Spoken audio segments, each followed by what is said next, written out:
le lion, le singe et les deux.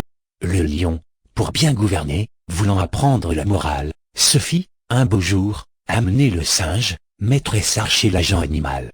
La première leçon que donna le régent fut celle-ci: grand roi, pour régner sagement, il faut que tout prince préfère le zèle de l'État à certains mouvements, qu'on appelle communément amour-propre. Car c'est le père, c'est l'auteur de tous les défauts que l'on remarque aux animaux. Vouloir que de tout point ce sentiment vous quitte, ce n'est pas chose si petite, qu'on en vienne à bout en un jour, c'est beaucoup de pouvoir modérer cet amour. Par là votre personnage auguste n'admettra jamais rien en soi de ridicule ni d'injuste. Donne-moi, repartit le roi, des exemples de l'un et l'autre. Toute espèce, dit le docteur, et je commence par la nôtre, toute profession s'estime dans son cœur, traite les autres d'ignorantes, les qualifie impertinentes, et semblables discours qui ne nous coûtent rien. L'amour-propre, au rebours, fait qu'au degré suprême on porte ses pareils, car c'est un bon moyen de s'élever aussi soi-même.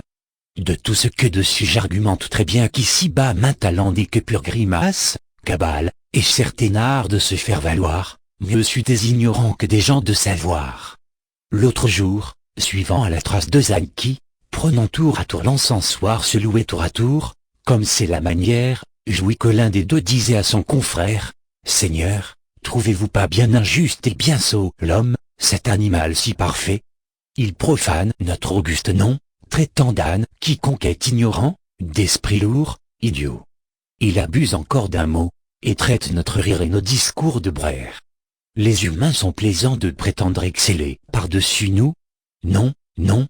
C'est à vous de parler, à leurs orateurs de se taire, voilà les vrais braillards. Mais laissons là ces gens, vous m'entendez, je vous entends? Il suffit. Et quant aux merveilles dont votre divin chant vient frapper les oreilles, Philomèle est, au prix, novice dans cet art, vous surpassez Lambert. L'autre Baudet repart: Seigneur, j'admire en vous des qualités pareilles. Ces ânes, non contents de s'être ainsi grattés, s'en allèrent dans les cités l'un et l'autre se prôner, chacun d'eux croyait faire, en prisant ses pareils, une fort bonne affaire, prétendant que l'honneur en reviendrait sur lui.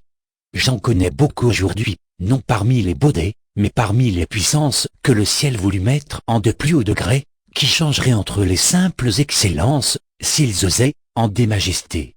J'en dis peut-être plus qu'il ne faut, et suppose que votre majesté gardera le secret. Elle avait souhaité d'apprendre quelques traits qui lui fit voir, entre autres choses, l'amour-propre donnant du ridicule aux gens. L'injuste aura son tour, il y faut plus de temps.